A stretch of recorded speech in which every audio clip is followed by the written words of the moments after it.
우리 하나님 말씀 오늘 이사야서 56장 53장 6절이죠. 우리 한번 큰 소리로 누가 읽어보시기 바랍니다. 이사야 여기 사면에 나오네요. 시작.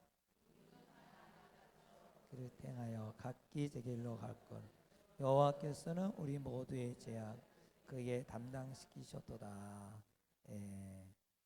잘 아는 구절이죠. 한번 눈 감고 한번 해봅시다. 시작.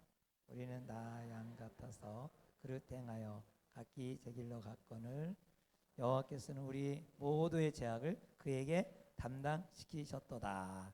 아멘.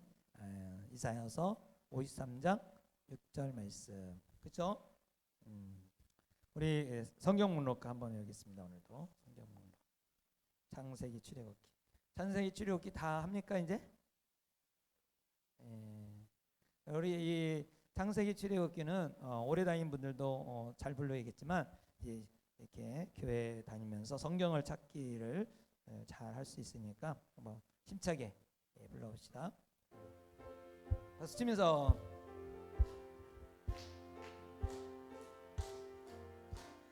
창세기 출애굽기 레위기 민수기 신명기 여호수아 사사기 룻기 사무엘상하 열왕기상하 역대상하 에스라 니에미야 에스더 욥기 시편 잠언전도 아가 이사야 에레미야 에가 에스게 다니엘 오세야 요엘 아모스 오바다 요남미가 나음 아바꽃 스바냐 학계 스가랴 말라기 마태 마가 누가 요한 사도행전 로마서 요린도 전후서 갈라디아 에베소서 빌립보 골로새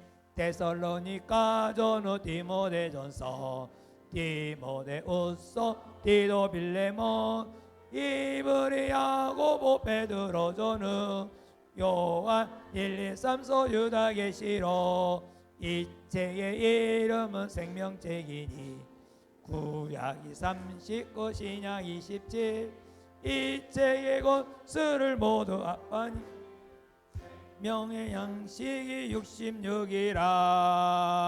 할렐루야. 오늘은 생명의 삶 6주차 구가와 십가입니다.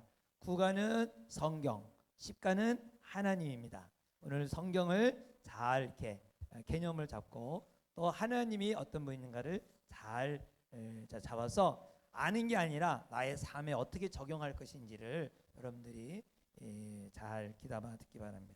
원래 3시간을 해야 되지만 1시간 안에 압축 파일을 해야 되니까 여러분들이 알집을 만든다 생각하시고 잘 듣기를 바랍니다. 중요한 거는 여러분들이 그 성경 암송 12개가 있어요. 12개를 이렇게 수시로 책 보고 하늘 보고 책 보고 하늘 보고 이렇게 해서 외우면 여러분들이 빨리 외울 수 있고 또 여러분들이 생활 속에서 신앙생활 하다가 힘들고 어려우면 이 말씀이 기억이 나요. 그러면 그게 이제 여러분의 도구가 돼서 이길 수가 있고 승리할 수가 있습니다. 할렐루야.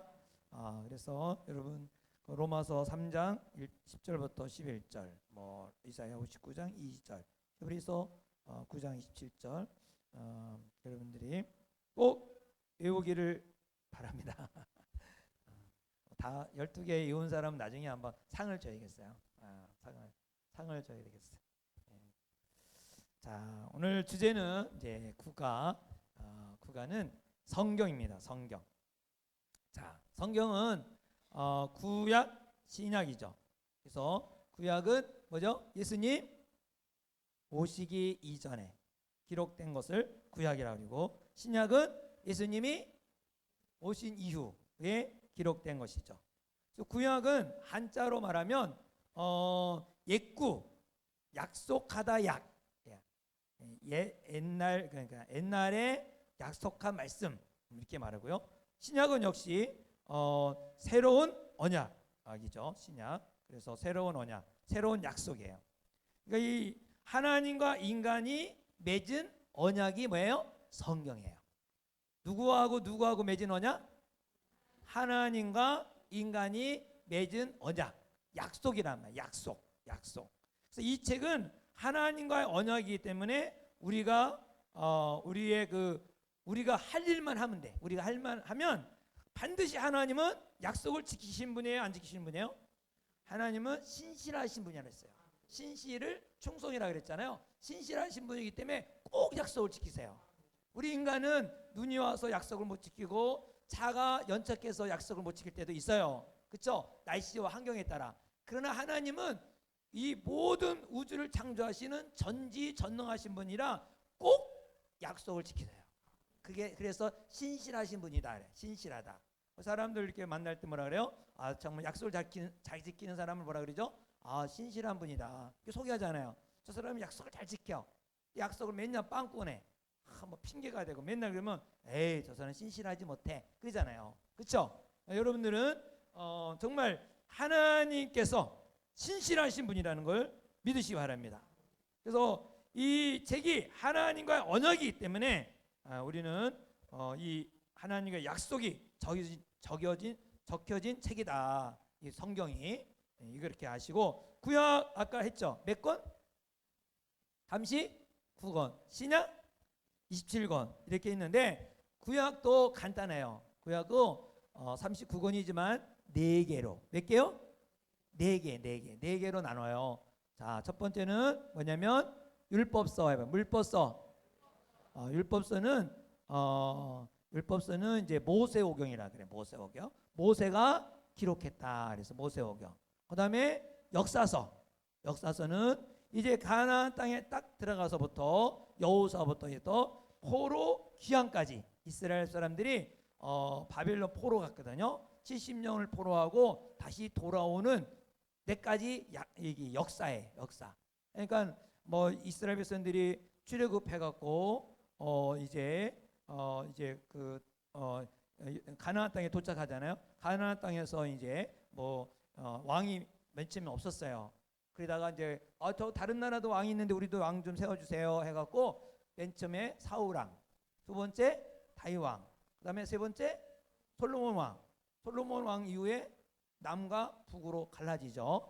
그래서 북쪽은 아수리에서 멸망하고 남쪽은 그 후로 또 150년이 지나서 바벨론에게 멸망하고, 그리고 멸망한다는 것은 포로로 끌려간 거예요. 거기서 70년을 있다가 다시 귀환하고 그리고 이게 도착한 거. 그게 이제 에스더까지 이렇게 해요. 에스더는 이제 그 바벨론 나라에 거기 폐석하네요. 왕으로서 이제 생활하잖아요. 근데 그 왕의 왕으로서 활동을 하는 그런 왕비 중에 하나죠. 또 그런 역사서가 쭉 있고요. 그 다음에 시가서가 있어요. 시가서는 뭐죠? 시가서는 뭐부터 시작할까요? 그렇죠. 거기 욥기는 아마 이제 고난 당하고 힘들고 어렵고 그랬더니 친구들이 와갖고 너 죄 때문에 그렇다.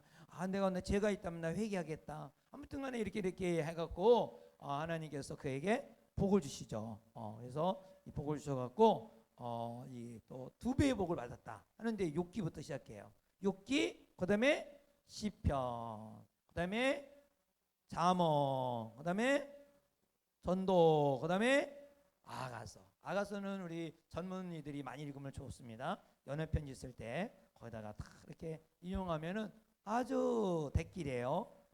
그 정도로 이 우리 구역 성경은 별로 이 개역 개정은 이게 별로 표현이 잘 안 나오는데 세번역을 보면 아주 진짜 리얼하게 표현한 장면들이 많이 나와요. 그래서 그대로 복사해서 갖다 해도 감동을 받을 정도로, 그 정도로 그 예수님과 우리 성도와의 사이가 이렇게 사랑한다, 이렇게 열렬히 뜨겁다 이런 것을 알려주는 내용이 시가서. 그 다음에 예언서가 이제 이사야서부터 말라기까지죠. 그렇죠? 이사야 이 예언서는 예언이라는 말은 뭐 미래를 말하는 게 아니에요. 미래를 말하는 게 아니라 예언서는 거의 다 현재 얘기예요. 현재가 어려움을 당하니까 어떻게 하면 좋겠는가 이런 고민들을 현재 얘기를 70%. 그다음에 이제 미래 얘기는 이제 앞으로 포로가 될 것이다. 그렇지만 낙심하지 말아라. 다시 돌아온다. 이게 이제 이사야 선지자나 에레미야 선지자나 모두가 이제 그런 얘기에 나와요. 그러니까 예언은 뭐 미래에 대한 얘기, 뭐 점쟁이처럼 그런 얘기가 아니라 바로 현재 어려운 문제를 어떻게 할 것인가 그것을 하나님이 대리자를 통해서 말씀하신 거예요. 대리자를 통해서. 그러니까 하나님의 말씀을 현재 문제를 해결하기 위해서 알려주는 그러한 예언의 예언서. 그게 이제 이사야서부터 말라기까지 있는 것입니다. 그 다음에 이제 신약에 와갖고 신약에 와서 신약에 오면은 신약이 몇 권이에요? 27권이죠. 27권. 이제 구약은 BC 400년에 마치지만 신약은 AD 100년, 뭐 90년, 뭐 거의 다 근데 요한계시록, 요한서신 외에는 70년 이전에 다 기록돼요. 예. 예루살렘 성전이 AD 70년에 다 망했거든요. 돌 위에 돌도 없이 다 무너뜨려요. 하여튼 27권이 있는데 이것은 거의 다 여러분이 그 영화 본 사람인지 모르겠어요. 다빈치 코드 보신 분 있어요? 다빈치 코드? 우리 교인들은 그냥 다 그 성경만 가지고 살아서 좀 다빈치 코드는 전혀 보지 않은 것 같아요. 다빈치 코드는 거의 도마복음이라고 해서 도마복음 우리 정경에는 없어요. 도마복음을 근거해서 그리고 가경에 근거해서 기록한 거예요. 성경은 정경과 가경과 위경이 있어요. 그래서 예수님이 그러면 그걸 어떻게 그거를 구분했느냐? 최근에 예수님이 돌아가시고 최근에 기록된 25년에서 40년 사이에 기록된 그런 그리고 사도들 그리고 제일 측근에 있는 사람들 그런 사람의 근거에서 기록된 것을 구분해서 정한 거예요. 그 후에 100년이 지나고 예수님 돌아가신 다음에 200년이 지난 다음에 기록된 거는 정경으로 안 넣었어요. 왜냐하면 이게 사람이 이렇게 막 신비적인 나오잖아요. 그 당군 신화가처럼 뭐 말도 안 되는 얘기를 많이 부풀려 갖고 나오는 게 많거든요. 그래서 현장에 직접 예수님과 같이 생활했던 사람이 그것을 기록하되 최근에 기록된 거 뭐 그런 거를 근거해서 이 정경 27권을 이제 결정을 하게 되죠. 그래서 다빈치 코드에 나오는 뭐 도마복음을 이용해서 뭐 예수님이 결혼하고 뭐 어쩌고저쩌고 하는데 그리고 뭐 그런 것들이 많이 나와요. 그런데 그거는 그런 가경을 이용해서 했다 이렇게 아시고 역사에 유명한 그 역사가가 있어요. 예수님 당시에 살았던 요세푸스라는 사람이 있어요. 요세푸스는 예수를 안 믿는 사람이에요. 그런데도 불구하고 예수님에 대해서 또 아주 역사적인 거에 대해서 잘 기록해놨어요. 그렇기 때문에 이것이 맞냐 안 맞느냐 이제 역사가에 기록된 거에 근거하여 또 이제 추슬려서 만든 것이죠. 내적 증거와 또 외적 증거라 할 수 있겠습니다. 그런데 이거는 그 티토스 장군 예루살렘 성전이 멸망하기 전 로마에 의해서 멸망. 자꾸 반란을 일으키는 거예요. 그 유대인들이 로마가 지배하고 있는데 지금 말하면 데모를 일으켜요. 데모를 엄청나게 일으키니까 완전히 그 도시를 쓸어버려야겠다. 로마에서 그렇게 생각하고 어떻게 쓸어버린다면 그 예루살렘을 2년을 포위했어요. 예루살렘 보면은 이렇게 좀 높은 데 있어요. 산 위에. 그 예루살렘이 옛날 모리아산이잖아요. 아브라함이 이삭을 드렸던 곳이에요. 산 꼭대기에 사실은 거기를 도시를 만들었기 때문에 요 밑에를 갖다가 그냥 뺑 돌아서 로마 군병들이 완전히 그냥 다 포위해 버린 거예요. 이 사람들이 나올 수 없어요. 그래서 나중에 어떻게 했냐면 요세푸스에 의하면 그냥 아기를 잡아먹는 거야. 지금 아마 우한 도시가 그렇지 않을까 걱정이 되긴 해요. 먹을 것이 없으면 애기를 막 잡아먹는 거죠. 오늘은 내 애기, 니는 내일은 뭐 네 애기 막 그러면서 그러할 정도로 먹을 것이 없으니까 막 사람을 입는 고기를 막 먹을 정도로 그러한 아주 그런 뭐 흉흉한 가운데 있을 때 로마가 완전히 초토화시켜 버려요. 그래서 거의 예루살렘은 아예 사람이 살지 못하도록 다 흩어져요. 유대인들은 이제 흩어지죠. 그래서 그때부터 유대인들은 전 세계로 흩어져서 노예로 가고 뭐 몰래 도망다니면서 살고 그런 고통을 많이 유란 생활을 하게 되는 거예요. 유대인들이. 그래서 1945년까지는 이스라엘 나라가 그 이름이 없어져요. 그래서 1945년에 거기에 이제 비행기로 사람들이 다 도착하면서 나라가 다시 시작이 돼요. 엄청나죠? 거의 1500년 동안 나라 이름이 없는데 다시 시작한 거예요. 그때 아랍권에서 6.1 전쟁이 일어나잖아요. 이거 여기 와갖고 까부는구나. 완전히 박살내겠다. 그리고 아랍 군인들이 다 연합해서 그 이스라엘을 전멸시키려고 했는데 그 당시에 유화가 있잖아요. 6일 만에 누가 이겼어요? 이스라엘이 이겼어요. 이스라엘이. 그 조그만 땅덩어리 있는 그 사람들이 이겨버렸어요. 거기 완 이집트 그 운하까지 다 장악해 버렸어요. 거기 다 자기 그 이스라엘 나라가 뺏었어요. 나중에 막 이집트에서 빌었어요. 제발 좀 여기면 우리 달라고 먹고 살아야 되지 않느냐고. 그래갖고 운하 준 거예요. 운하도 좀 넘겨주고 막 그랬더라고. 보니까 그 정도로 이 조그만 나라인데도 굉장히 이제 그 다음부터는 이스라엘 나라가 강해지죠. 자, 아무튼 이 성경은 이렇게 신약에도 마태복음부터 사복음이 있습니다. 사복음서, 역사서, 서신서, 예언서 이렇게 4개가 있는데 자, 복음서는 공통점이 있어요. 복음서는 무슨 공통점이 있을까요? 공통점. 네, 그렇죠. 예수님에 대해서 예수님이 이 땅에 와서 활동한 것을 기록한 것이 복음서예요. 복음서. 그래서 마태복음의 이서는 요한복음까지 4개가 나오는데 이 마태복음은 주로 유대인을 향하여 복음을 기록해요. 유대인들이니까 메시아가 올 것이다 하니까 그 족보이고 아브라함과 다윗의 자손 예수 그리스도 세계라 이렇게 이제 시작이 되잖아요. 그래서 처음 이 제자들도 이제 공통적으로 그다음에 또 이제 누가복음도 나오고 또 이 로마에 이해하는 것을 이해하도록. 그래서 마태복음 유대인 대상으로 그리고 예수님은 메시아로 이렇게 기록하고 있습니다. 이제 간단하게 얘기하겠습니다. 그다음에 이제 마가복음은 로마 사람을 대상을 했어요. 이 로마 사람. 그리고 로마 사람 대상으로 했는데 여러분 잘 알듯이 베드로가 코바더스 도미네 뭐 이렇게 코바디스 영화 나오죠. 거기 로마에 이제 복음을 전하는 거. 그래서 이제 나오는데 거기는 이제 헬라어가 공용어이기 때문에 헬라어, 또 아람어, 또 라틴어 이 3개가 같이 나와요.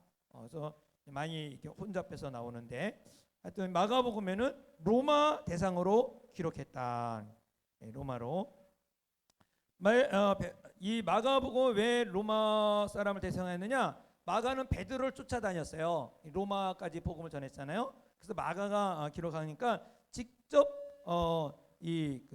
보존하시더라도 베드로 또 바울에게 들은 얘기를 예수님에 대해서 기록했죠. 그래서 여러 가지 이제 보고 들은 얘기를 마가복음은 기록했다 할 수 있습니다. 그 마가복음에는 종 대신 예수님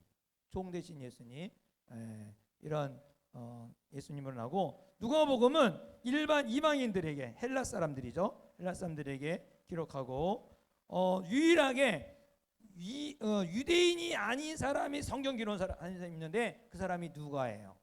누가는 이방인이에요. 이방인인데 이가 이제 결혼 이렇게 뭐 역사에 의하면 이 누가는 종이라 그래.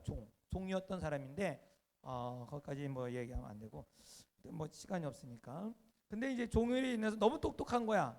그런데 그 주인이 애를 공부를 시켜서 그가 의학 공부를 하고 와죠. 왜냐면 이 주인의 딸이 너무나 아팠거든요.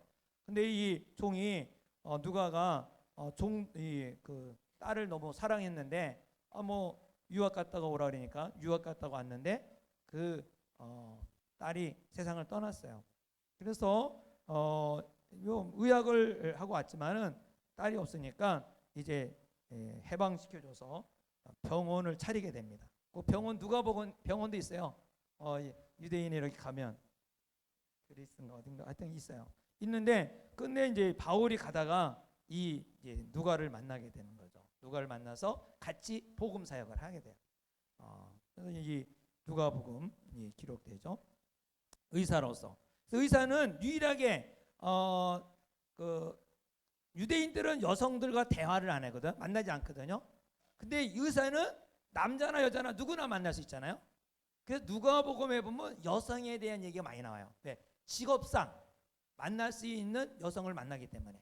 그래서 자세하게 여성의 마리아라든가 잉태하는 그런 걸 잘 이렇게 기록이 돼 있어요. 특징이 그렇죠. 누가는 인간 예수 강조했고, 그래서 이 누가복음과 마태복음에 족보가 나옵니다. 근데 누가복음에는 무엇보다도 이게 거꾸로 올라가요. 예수님부터 쭉 해서 어디까지 올라가죠? 마태복음은 아브라함부터 해서 쭉 내려오지만 누가복음은 쭉 예수님부터 해서 쭉 올라가요. 어디까지 올라가요?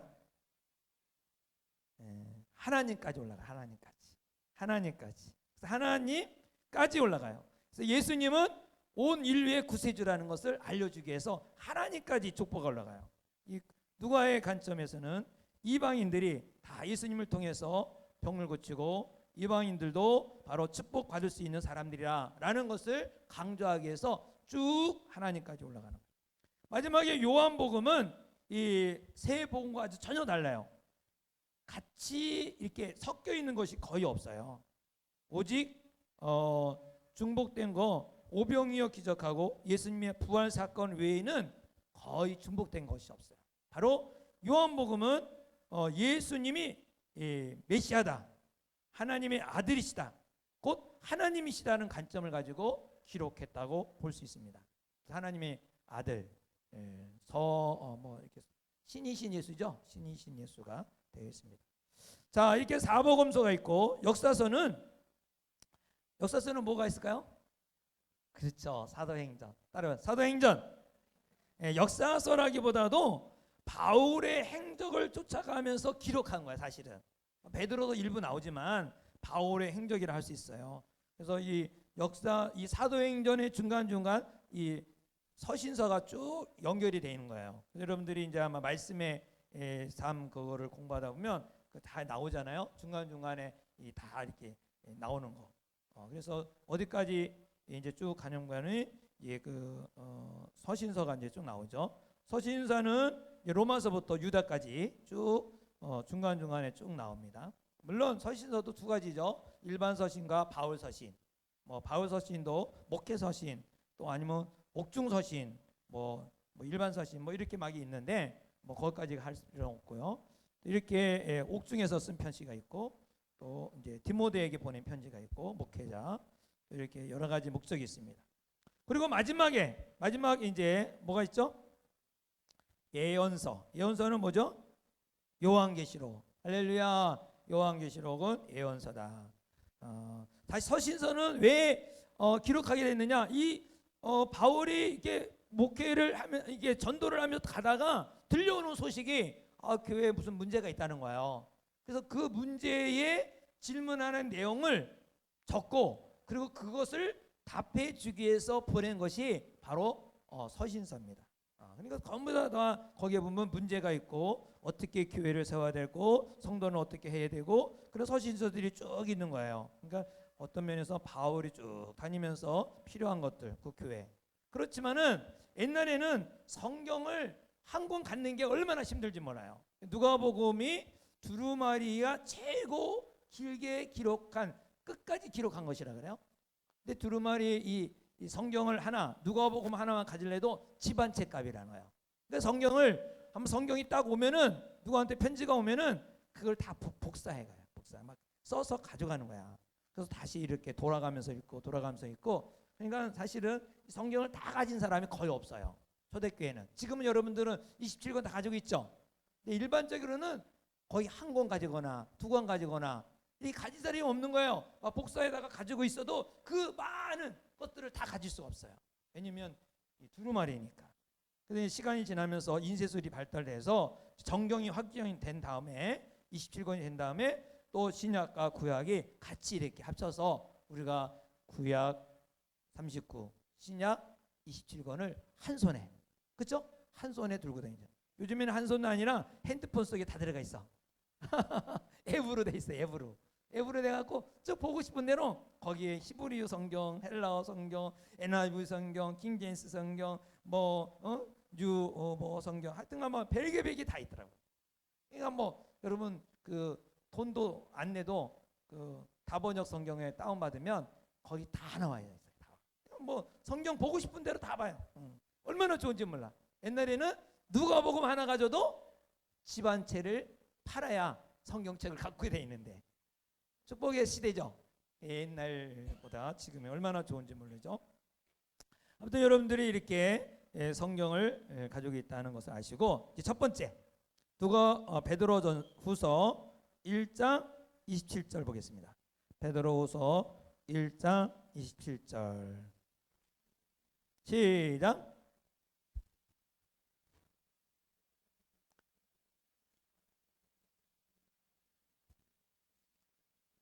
우리 거기 책 나눠진 거에 다 적어오지 않았어요? 적어오셔야 돼요. 자, 예언은 언제든지 사람의 뜻으로 나온 것이 아니라 사람들이 성령에 이끌려 하나님께로부터 오는 말씀을 받아서 한 것이다. 이 말은 누가 한 것이죠? 누가 한 말이에요? 베드로가 한 말이죠. 베드로가죠. 이 여기에 나온 거 예언은 그잖아요. 예언하면 우리들이 아까도 말했지만 점쟁이라고 생각하는데 점쟁이가 아니라 뭐라 그랬죠? 하나님의 대변인. 따로 하나님의 대변인. 대변인을 예언자라 그래요. 예언자. 대변인. 그리고 대변인을 예언자라 그리고 대변한 말을 예언이라 그러는 거죠. 예언. 그래서 하나님께서 대변인을 이제 뽑으셔 갖고 이렇게 말씀하신 거예요. 예언자라 그러는 거죠.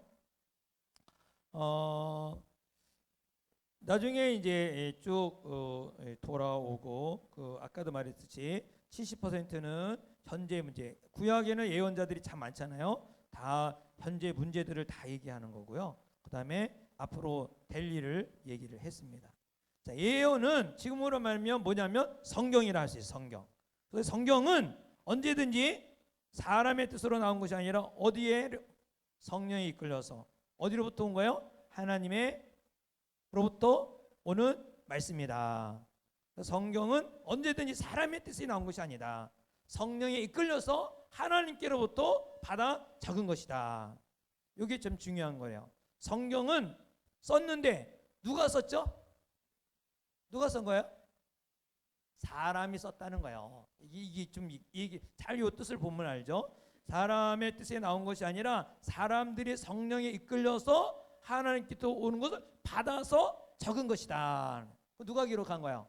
사람이 기록해서 사람이 손으로 하나님이 직접 막 이렇게 손을 쓰게 해서 기록한 것이 아니라 사람을 통하여 성령께서 기록하게 하셨다는 것입니다. 그래서 이 성경을 보면 특색이 있어요. 우리들이 뭐 특색이 있는지, 왜 여러분이 숙제를 이렇게 적어오라는 거 아니냐면 거기에 특색이 있거든요. 그 사람마다 기록한 사람의 특색이 있어요. 그래서 이 야고보는 직설적인 거, 믿음이 없으면 행함이 없는 믿음은 죽은 믿음이다. 뭐 이렇게 아주 그냥 절도 있게 직설적인 사람.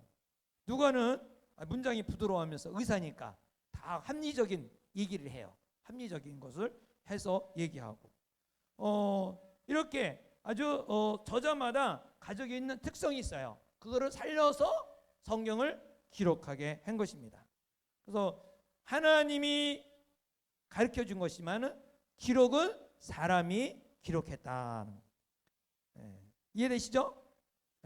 그래서 성경을 이제 예수님 영접하기 전에는 그냥 성경이 무슨 내용인가 이렇게 읽을 수 있어요. 이게 무슨 내용이? 그냥 그냥 내용이 뭔가 이게 그런 얘기구나, 무슨 역사 얘기 같으네, 이렇게 될 수 있는데, 영접하면, 예수님을 영접한 다음부터는 이거를 무엇으로?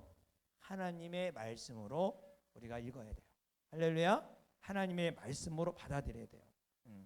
그래서 우리 왜 최종 저자는 누구니까?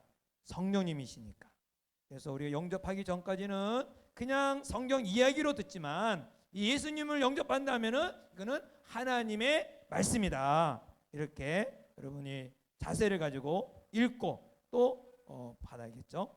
자, 그 다음에 디모데후서 3장 16절. 디모데후서 3장 16절 시작.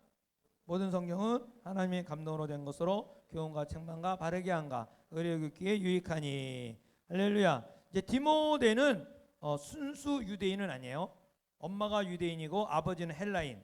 네, 할머니 때부터 예수님을 믿었어요. 그래서 바울이 전도 여행 가다가 만난 거예요. 참, 야, 보니까 좋은 거야. 아주 좀 괜찮아. 그래서 이 바울이 데리고 다니면서 영적 아들로 삼았어요. 그래서 우리가 이제 성경을 이제 이렇게 얘기를 할 때 이 디모데를 통하여 지금 얘기를 하는 것이죠. 성경을 그냥 한쪽 면으로만 보면 안 되거든요. 그래서 성경은 하나님의 감동으로 된 것으로 교훈과 책망과 바르게 함과 의로 교육하기에 유익하다, 통괄적으로 봐야 된다는 뜻이 뭐냐면, 성경에서 공산주의도 나오거든요. 성경에서 이단도 나오거든요. 아까 오전에 말했잖아요. 성경 구절 209절을 외우고 나니까 이만희를 보면 어떻게 된다? 눈물이 난다고 그랬잖아요. 눈물, 위로가 되고 눈물이 나온다 그랬잖아요. 왜? 무엇으로 봤어요?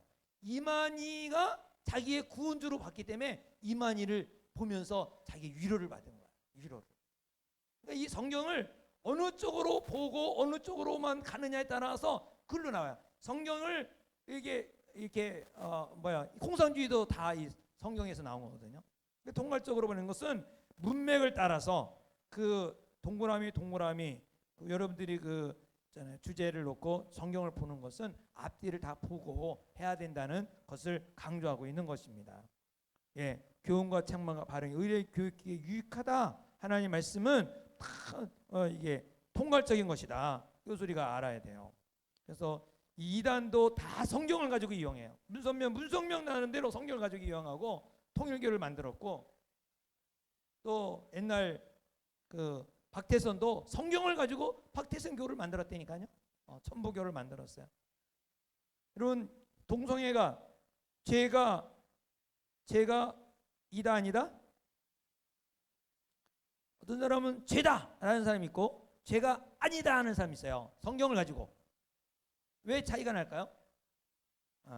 그 한 구절 하나를 볼 때 말하는 거야. 동성애자들을 사랑해야 된다, 이런 면에서 동성애자를 죄인이라 그러면 되냐, 이렇게 말을 하거든요. 그런데 이 한쪽으로 보면 안 되거든요. 죄는 죄니까 우리 한쪽으로 보면 안 되거든요.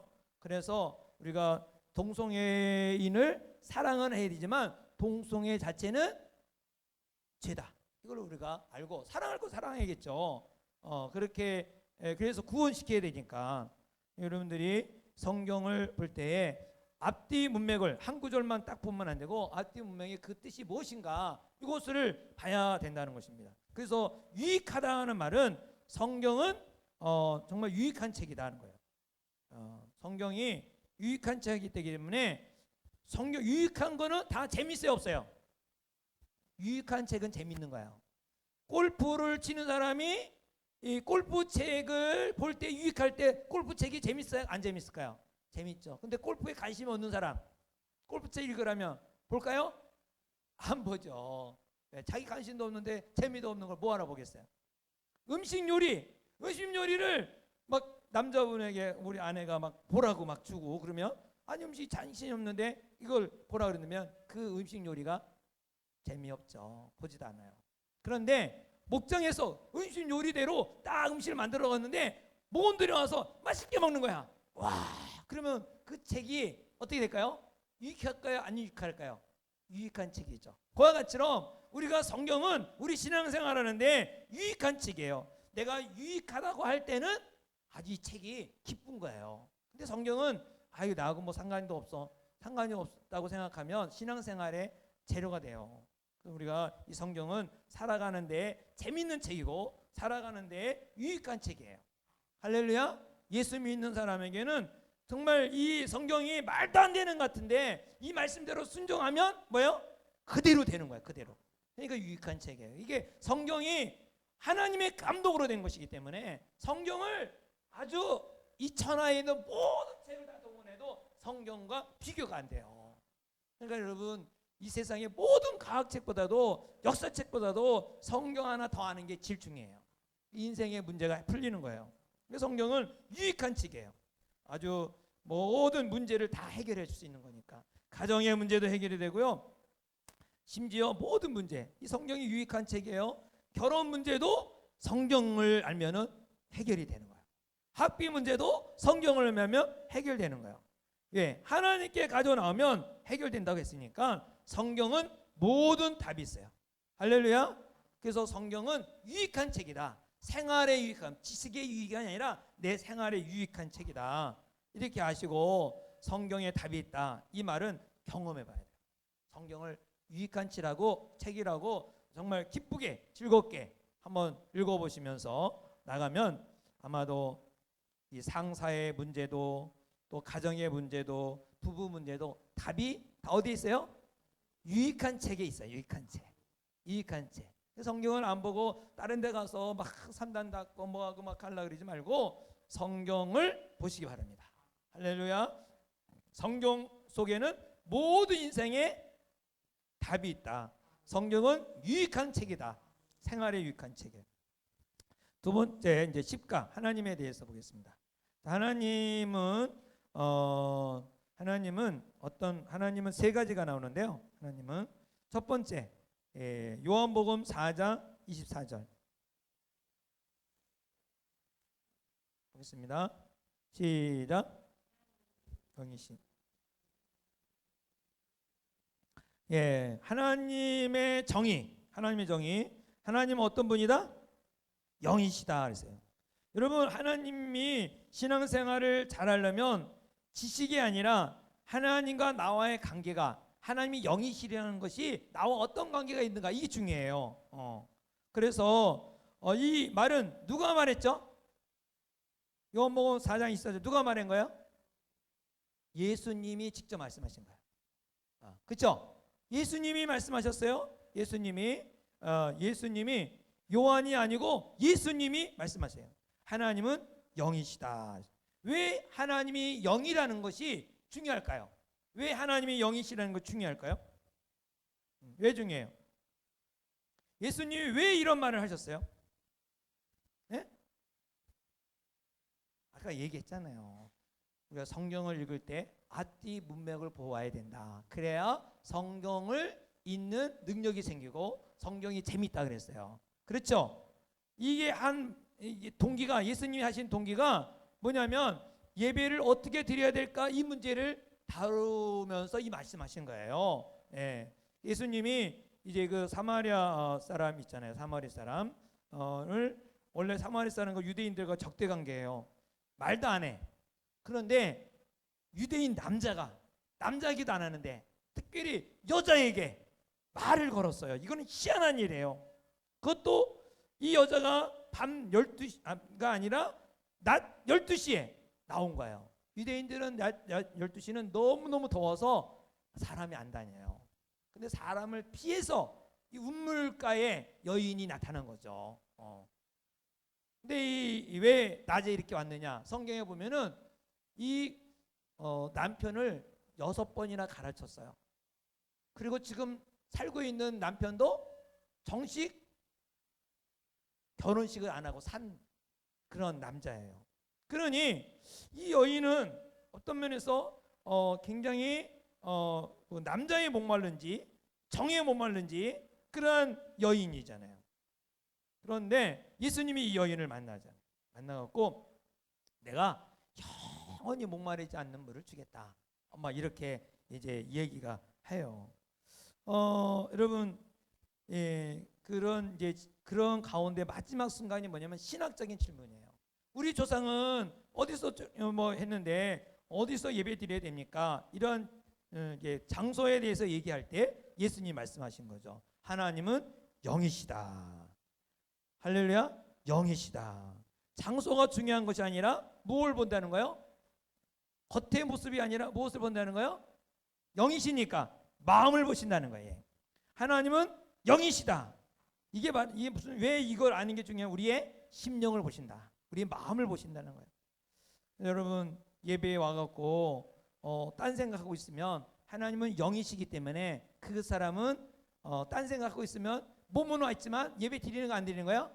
안 드리고 있다는 거예요. 하나님은 영이시라는 말은 그거예요. 그래서 우리가 좀 일찍 와서 예배 준비하고 그리고 정말 마음을 다하여 하나님께 딱 예배 드려야지, 헐레벌 때 와서 딱 드린다면 하나님은 영이시다. 우리의 마음을 보신단 말이에요. 우리가 몸이 와서 앉아 있는 게 중요한 게 아니라 마음을 보시니까 그 예배가 제대로 되겠느냐 이걸 물어보는 거죠. 그러므로 우리가 예배를 드릴 때 어떻게 드려야 되느냐? 외형적인 것이 아니라 마음으로 드려야 된다. 이거를 강조하기 위해서 하나님은 영이시다 이 말하는 거예요. 그래서 여러분 기도도 어떻게 해야 되느냐? 그러면 기도도 어떻게? 믿음으로 해야 돼. 믿음으로. 할렐루야. 예배는 신령과 진정으로 예배드리고, 그리고 우리가 하나님 반드시 믿음은 기대하면서 하기 바랍니다. 찬송할 때 어떤 마음으로? 진심으로 정성을 다해 감동되도록 반복해서 하나를 반복해서 계속 해야 돼요. 이게 익숙하지 않을 때는 하기가 어려운데 이 가사가 저자가 기록한 이 감동이 나에게도 전달하도록 한 구절을 계속해서 건상 부르는 것이 아니라 마음을 다해서. 헌금은 어떻게 드려야 될까? 헌금은 감사함으로 해야 돼요. 할렐루야. 그래서 감사함으로 드리는 거예요. 설교는 어떤 마음으로? 그렇죠. 하나님 말씀으로 들어야 되겠죠. 그래서 예배는 영이시라 말에는 그러한 여러 가지 의미가 있는 것입니다. 두 번째로 하나님의 정의가 나오는데, 두 번째는 요한일서 1장 5절. 요한일서 1장 5절 시작.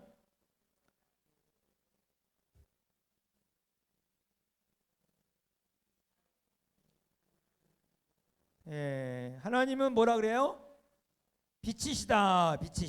자, 빛이시니까요. 자, 하나님이 빛이신 것을 아는 것이 왜 중요한가? 이게 또 중요해요. 하나님 빛이시라는 것을 알기만 하면 뭐 하겠어요?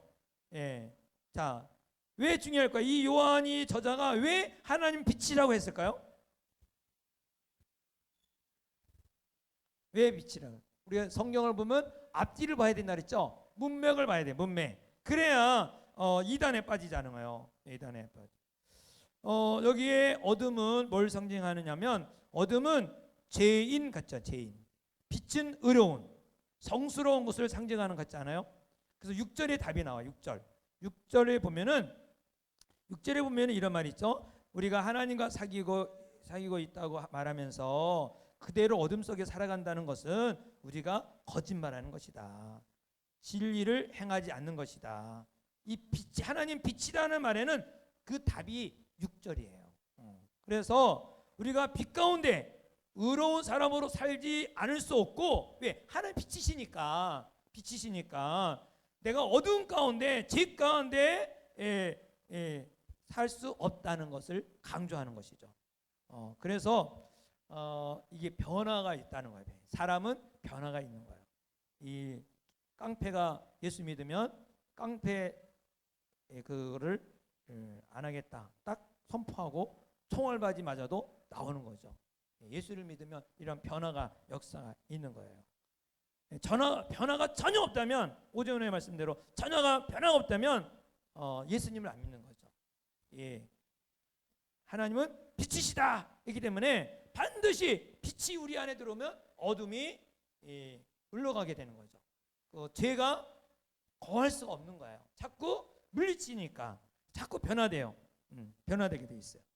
그래서 죄를 지면 전에는 그것이 달콤하고 유혹되고 좋았는데 이제 막 불편해. 죄 짓는 것이 막 너무 힘들어. 견디기가 어려워. 왜? 빛이기 때문에. 하나님 빛이시기 때문에. 그래서 빛과 어둠은 같이 동거할 수가 없잖아요. 그래서 자꾸 빛이시라는 말은 우리가 이 어둠과 동거할 수가 없다는 거예요.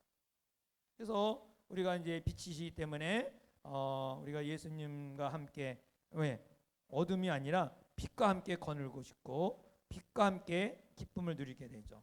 예수님을 영접하고 나면 어떻게 바뀌는 거 아니? 전에는 얌체처럼 받는 걸 좋아해. 누가 나를 섬겨주면 좋겠다. 늘 그렇게 생각을 해. 근데 이제는 빛 대신 주님이 내 안에 들어오면 변화돼요. 이기적인 사람이 이제는 섬기는 사람으로 바뀌는 거야. 섬기는 사람이에요.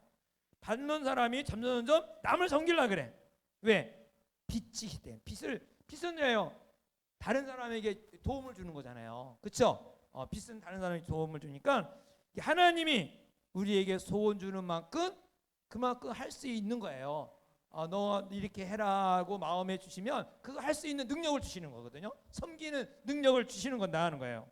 그래서 변화되는 것은 이렇게 자꾸 무엇으로 측량하기는 어렵지만은 빛 대신 주님이 우리 안에 들어오면 어둠이 싫어지게 되고 그리고 늘 빛 가운데 살게끔 곧 남을 섬기게끔 살게 된다는 거예요. 제가 그 원당에 삼릉교회 제자훈련 다녀요. 가서 이제 같이 목사님들하고 제자훈련하는데 거기에 장로님이 3분 계세요. 근데 거기에 한 분이 화장실 청소를 꼭 2번씩 한다고 거기 목사님이 자랑하더라고요.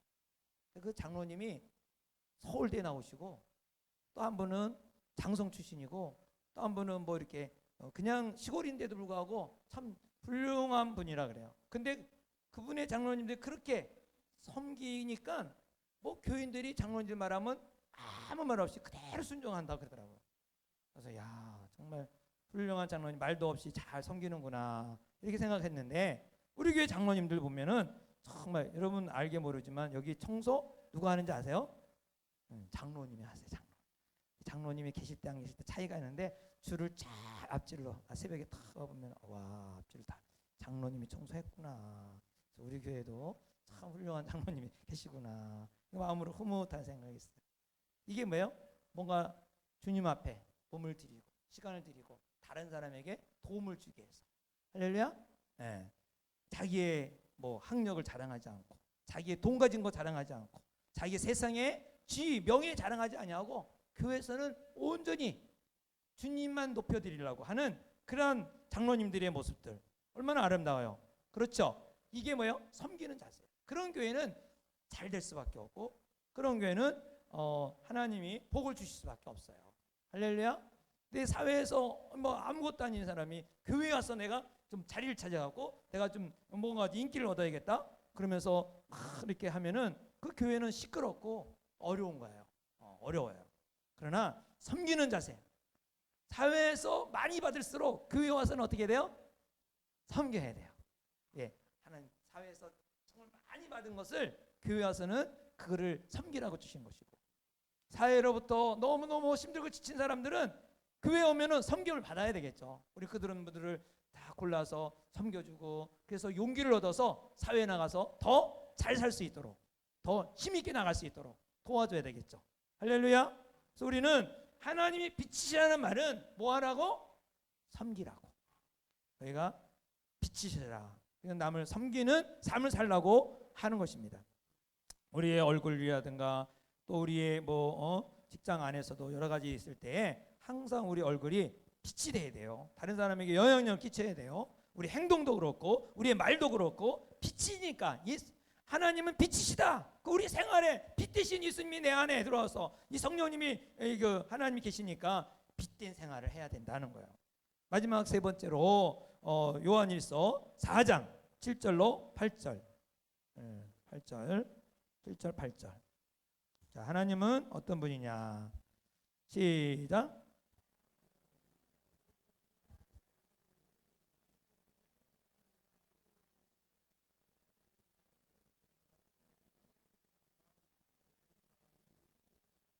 예, 하나님은 무엇이다? God is love. God is love. 하나님은 사랑이시다. 하나님이 사랑이시라는 게 왜 중요할까요? 사랑이 왜 중요해요? 이 말은 하나님은 사랑이시기 때문에 우리도 사랑하지 않을 수 없다는 뜻이에요. 사랑하지 않을 수 없다는 거예요. 이웃을 사랑하지 않을 수가 없는 거예요. 왜? 하나님의 자녀가 되면 이웃을 사랑하지 않을 수가 없어요. 우리가 이 서론에서 그랬잖아요.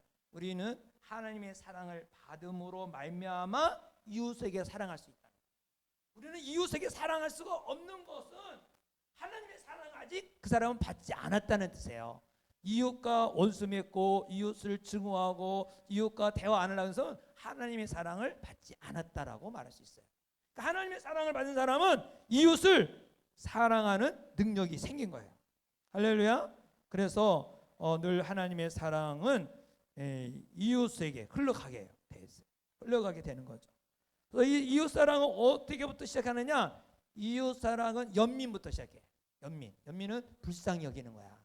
불쌍히 여기면서 바로 사랑이 들어가요. 부부가 맨날 싸우다가도 언제 사랑하게 되느냐? 남편이 일하다가 지쳐갖고 피곤해갖고 들어오는 모습 보니까 불쌍히 여기는 거야. 불쌍히. 너무 이 가정을 위해서 저렇게 늦게까지 일하고 파김치가 돼갖고 들어오느라 불쌍히 여기니까 싸우던 것도 스톱하고 그리고 사랑하게 되는 거야. 할렐루야. 불쌍히 여기게 되는 거죠. 원망하던 사람이. 하나님의 사랑이 우리 가운데 어떻게 역사하는가? 어떻게 역사냐면 상대방 입장에서 보게 돼요. 상대방 입장에서. 이게 바로 하나님의 사랑이 거하는 사람이에요. 그래서 그때서야 비로소 가능해. 용서가 가능해. 내 입장에서는 상대가 용서가 안 돼. 내 입장에서 받아들일 수가 없어. 근데 하나님의 사랑이 들어오면 상대방 입장에서 보는 눈이 생기는 거예요. 그래서 이렇게 용서가 되죠. 아무리 내가 용서하려고 그러고 또 그것을 막 이해하려고 해도 안 돼요. 내가 내 이해로선 내 머리로서는 안 돼. 그런데 하나님의 사랑이 내 안에 들어오면 상대방 입장에서 그것을 보게 되니까 바로 이해가 되고 용서가 된다는 불쌍한 마음이 생기고. 할렐루야. 그래서 예수를 믿는 사람이 되면, 크리스천이 되면 하나님이 나를 용서해 주셨는데 나도 용서를 해야지. 그래서 내가 자꾸만 용서를 왜 안 했나 하게 돼서 자꾸 용서가 돼요. 여러분, 용서를 해도 다 잊어버릴까요? 용서한다고 해서 다 잊어버리지 않아요. 다 델리트가 되지 않아요. 없어지지 않아요. 상처가 사라지는 거예요. 왜? 나에게 상처를 줬기 때문에 용서를 못하는 거거든요. 용서했다고 해도 상처는 남아있는 거죠. 그러나 이 사랑과 관계 속에서 내가 용서를 하면 상처는 남다 할지라도 시간이 지날수록 점점 자꾸 그걸 의지적으로라도 용서를 하고 그 다음에 용서한다는 말은 어떤 뜻인가 하니 복수를 하지 않겠다는 뜻이에요. 용서는 뭐다? 복수를 하지 않겠다는 거예요. 할렐루야. 옆 사람에게 나는 당신에게 복수하지 않겠습니다. 시작. 그 말은 뭐예요? 나는 당신을 용서하겠다는 뜻이에요. 복수하지 않겠다는 거예요. 사람은요 상처를 받으면 우리 여기 청년들도 있어서 좀 미안하지만 상처를 받으면 꼭 여성들이 아니면 남자들이 복수를 하려고 해요. 복수. 잠자리를 거부한다든가. 또 아니면 뭐 해달라 그럴 때 너는 손이 없어 그러면서 거부를 하는 거야. 이게 봐요. 이게 상처 때문에. 내가 당신한테 상처를 받았는데 내가 당신의 요구를 받아들일 수 없다는 거야. 이 상처 때문에 욕구를 채워주고 싶지 않은 거야. 그게 뭐냐면 간접적으로 복수하는 거야. 복수. 그래서 우리는 이 용서는 한 번만 하면 안 돼요. 용서는 반복이 필요해요. 계속해서 반복하다 보면은 이제는 정말 용서가 돼요. 여러분 코르텐 부인 나오죠? 코르텐 부인 알죠? 주는 나의 피난처. 저는 그걸 읽으면서 눈물을 좀 많이 흘린 적이 있는데 이분이 네덜란드 크리스찬이에요. 그런데 이분이 유대인을 숨겨주다가 옆에 사람이 고발하는 바람에, 옆집 사람이 고발하는 바람에 이 수용소로 가요. 그래갖고 여동생하고 또 뭐 수용하다가 비록 여동생은 죽고 막 엄청난 고통을 하죠. 그런데 사무착오로 인해서 이 고립된 부인이 살려나와요. 사무착오예요, 완전히. 근데 그게 하나님의 은혜죠. 하나님의 은혜. 그런데 자기를 고발한 사람이 용서가 돼야 한대요. 이 사람 때문에 그렇게 고생을 한 거거든요. 아주 그냥 용서가 안 되는 거야. 그래서 이제 목사님에게 찾아가서 이 용서를 하긴 용서해야 되는데 용서가 안 된다고. 그랬더니 목사님 하신 말씀이, 교회 새벽종 정치잖아요. 땡 치면은 땡르르 맨 처음에는 소리가 나지만 점점 갈수록 소리가 적게 되는 것 같다. 그래서 용서를 한 번만 하는 게 아니라 자꾸 하다 보면은 이 종소리가 사라지듯이 진짜 용서가 된다, 이렇게 가르쳐줬어요. 그래서 점점 그 용서를 하면서 통증이 있었지만 이 통증도 점점 이제 사라지면서 간증하는 날이 생긴 거야. 이렇게 강단에서 이제 설교를 하고 강전을 하고 나가는데 이게 성중들이 쭉 인사를 해요. 손가락 탁 하는데 자기를 고발한 그 사람이 거기 있는 거야. 근데 이게 용서는 했는데 이 통증도 사라졌는데 그 사람 생각하면 이제 가슴도 안 아프고 그러는데 이게 악수하려니까 이게 막 그 갈등이 있는 거예요. 그런데 그 사이에 많은 갈등 가운데 딱 악수를 딱 했더니 그 순간 완전히 용서해졌어요. 완전히. 할렐루야. 그래서 우리는 복수하지 않겠다는 의지적인 결단이 필요해요. 나 복수하지 않겠다. 그게 바로 용서할 수 있는 사랑의 단계입니다. 사랑하는 여러분, 우리가 누군가를 예뻐서만 도와주는 거 아닙니다.